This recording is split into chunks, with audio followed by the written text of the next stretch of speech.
Hindi rin maglalaro ang isa sa top players ng South Korea na si Lee Hyun-jong dahil na rin sa may Summer League contract nga siya sa team ng San Antonio Spurs at hindi rin ganun kasigurado ang team ng South Korea na makakapasok sila sa next round dahil kapag natalo sila ng 2 beses sa third window ng FIBA World Cup Asian Qualifiers ay posible na sila pa nga ang mapunta sa pinakahuling rank ng kanilang grupo at sila ang unang malalaglag sa torneo sa kanilang grupo.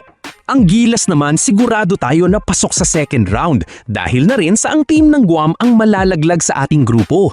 Malabo na manalo sila laban sa team ng New Zealand at Australia sa third window ng FIBA World Cup Asian Qualifiers.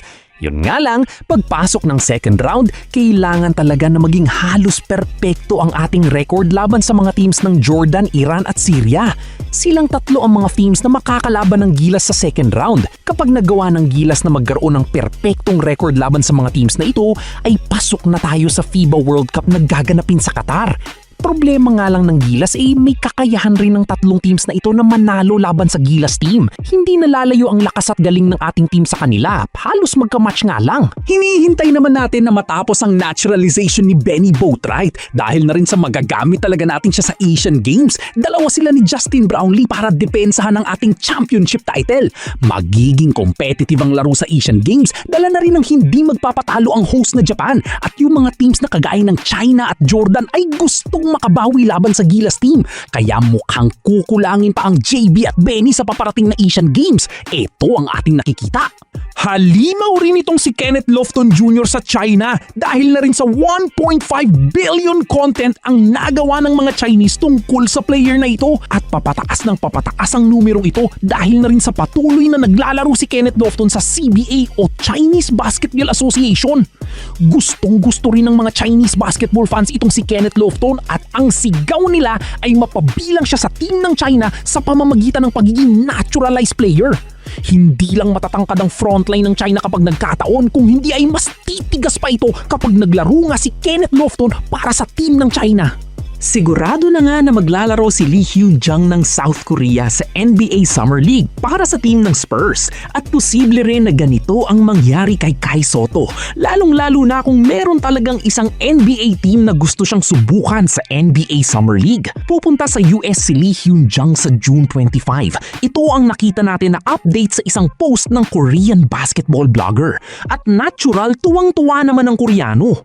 Ganun rin ang magiging reaksyon ng mas nakakaraming mga Pinoy basketball fans kapag pumutok ang balita na meron ng team si Kai Sotto sa NBA Summer League. LA Lakers at Clippers ang nakita natin na naging sentro ng usapan tungkol naman sa mga posibleng teams na nagkaka-interes sa ating big man na si Kai Sotto. Hindi ito kinumpirma ng kampo ni Kai at nasagap lamang ito ng tagapagsaliksik ng rumors tungkol sa basketball. Naipakita naman ni Kai ang kanyang lakas sa huling parte ng Japan B1 B-League at sapat ito para sa panibagong scouting videos ni Kai kung ang kanyang laro ang usapan. Nakita natin na kayang-kaya ni Kai na makipag-compete sa high-level competition ngayon at laban pa nga sa mga halos kasing tangkad niya ng mga players, mga 7-footers rin. Mas matigas rin ngayon ang isang Kai Sotto sa loob ng paint. Hindi siya basta-basta na lamang natatalo sa pisikalan, banggaan at tulakan sa shaded area kahit nakagagaling pa nga niya noon sa isang major injury. Pero ipinakita ni Kai na mas malakas pa ngayon ang kanyang katawan sa pisikalan. Nakatulong ang mas lumapad ng konti niyang katawan sa kanyang laro sa loob ng paint. Katulad rin ni Lee Hyun-jung ng South Korea, baka sa 25 o mas maaga pa ng June, pupunta si Kai Sotto sa USA para sa kanyang NBA Summer League campaign.